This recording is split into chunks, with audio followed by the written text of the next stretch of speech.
On dit que le mercredi, il est beaucoup plus calme. Eh ben, c'est totalement faux. Cédric Cizer est avec nous ce matin. Fake news. Bonjour mes chers compatriotes, ça va bien? Oui, très bien, et vous? Oui, ça va. Oui, en pleine forme, je suis un peu mouillé, mais ça va. Vous savez qu'en cette période difficile, j'ai décidé de voir le positif pour une fois. Ouais, je me suis dit, allez, regardons le positif. Voilà, il y a Patrick, il y a Cécile, il y a les auditeurs. Et là, le positif, c'est que je me suis rendu compte que ça fait 1 an que j'ai pas eu à subir un retard de train SNCF. Ouais, et ça fait combien de temps que vous n'avez pas pris le train? 1 an. Voilà. Ah ouais, c'est ça. Je vois le positif, c'est cool. Bon, vous l'avez certainement entendu aux infos, le gouvernement, par souci d'écologie, relance les trains de nuit. Vous savez, les fameux trains couchettes, c'est vrai, qui avaient quasiment disparu depuis 15 ans. D'ailleurs, mon père, c'était le spécialiste de ça. Alors, il emmenait pas ses conquêtes dans des hôtels, mais dans les trains couchettes. Comme ça, il était sûr que les meufs pouvaient pas s'échapper. C'était une bonne technique, il était très fort. Et comme ça, vous voyez, j'ai failli être conçu dans un train couchette, moi. C'est vrai? Ah ouais, finalement, j'étais conçu dans les toilettes du Paris-Beauvais. C'est peut-être pour ça, en fait, que tout s'explique maintenant. Allez, on écoute tout de suite, justement, les réactions d'un usager SNCF au train couchette. Bonjour, je suis Pierre-Mohamed Bensoussan, j'appelle de Toulon dans les Pyrénées. Ah non. Alors j'ai appris que le gouvernement avait décidé de relancer les trains de nuit après, paraît-il, 15 ans d'arrêt. Faut arrêter de mentir, ça a toujours existé les trains de nuit. Tiens, la semaine dernière, j'ai fait Paris-Marseille, je suis parti à 16h et je suis arrivé à 17h. Le lendemain. Ah oui, effectivement. Ça a toujours existé, on le sait. Alors, c'est vrai que quand on prend le train, on vit tous la même chose. Alors t'es déjà assis à ta place avec ton Kinder Bueno et ton journal de Mickey et là tu pries. Tu pries pour que la personne qui va s'asseoir à côté de toi soit une femme magnifique. Et là comme par hasard tu en vois une qui apparaît au loin au fond du wagon. Elle s'approche au ralenti, ses cheveux flottent. Grâce à la ventilation, ses cheveux brillent. Grâce au tout dernier Head and Shoulders à l'huile de jojoba. De tout le wagon il reste 2 places. Tu as donc une chance sur 2 qu'elle s'assoie à côté de toi pour partir à Brive-la-Gaillarde. Mais surtout pour partir à l'AESD, l'amour éternel sans divorce. Puis elle s'approche, puis elle te sourit, tu lui fais un clin d'œil, elle se mordit les lèvres, et au moment tant attendu, où elle arrive à ton niveau, elle s'assoit à la place juste derrière toi. Et c'est le drame, évidemment, à côté du plus beau gosse du train, et tu les entends s'échanger leur numéro de téléphone, puis choisir le prénom de leur futur enfant.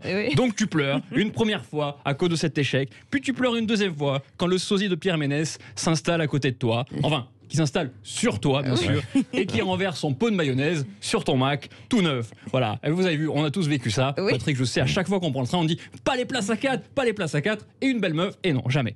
Alors on parle de transport. Et bien dans le bus, entre leur école de Saint-Étienne-de-l'Olme et leur cantine dans la commune de Martignargues, 9 élèves de 6 à 8 ans ont reçu une amende parce qu'ils avaient oublié leur carte de bus. Vous parlez du Sud, vous reprenez votre accent de Marseille. Toujours, je reviens, vous savez, c'est Avignon, je viens du Sud.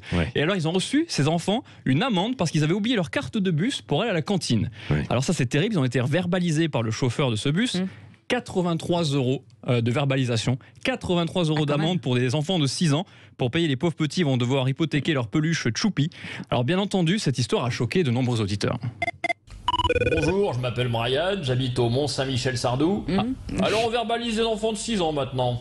C'est terrible, la France est de plus en plus influencée par la Chine, le Covid, et maintenant on considère nos enfants comme des adultes. Mais bon, j'avoue que nos enfants, ce serait pas mal qu'ils s'inspirent un peu des petits Chinois. Parce que moi, mon fils de 8 ans, il sait à peine construire un hôpital en Lego, alors qu'un petit Chinois à 5 ans, il construit un hôpital, mais en vrai. C'est pas faux. C'est vrai qu'ils sont forts les Chinois. Ils construisent des trucs beaucoup plus forts que les nôtres.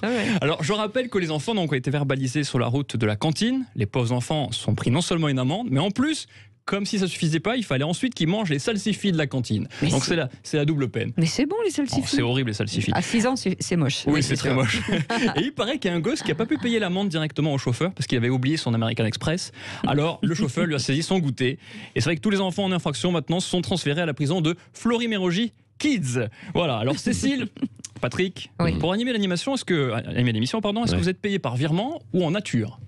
Non, par virement, oui. Par virement? Vous préfériez pas en nature? Ben, ça dépend de qui. Ça dépend de qui. De Patrick, par exemple, je sais pas.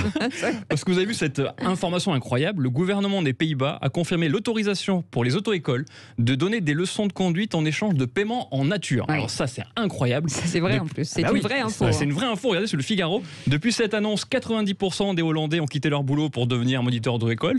Bien sûr. Patrick Bruel a d'ailleurs arrêté la musique pour devenir moniteur d'auto-école aux Pays-Bas.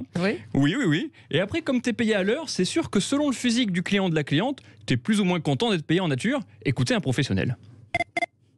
Bonjour, je suis Bernard Dinamouk, moniteur d'auto-école à Paris. Bonjour Bernard. Sachez que nous expérimentons depuis 1 an le paiement en nature pour chaque heure de conduite. Et ça se passe formidablement.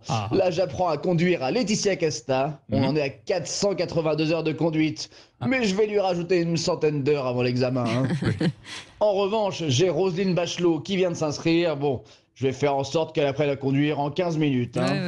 Oui, bien sûr, c'est pas normal. C'est pas bien, c'est pas bien de faire ça. Alors bien entendu, tous les parents français se demandent si cette façon de payer en nature pourra arriver en France. Je sais pas. Et pour permettre aux parents de faire des économies, la réponse de Jean Castex qui va donner son avis, bien sûr, sur ce paiement en nature. Éclairant. Bien sûr.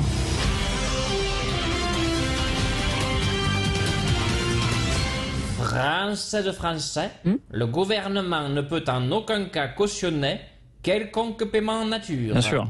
Cependant, le gouvernement fera une exception.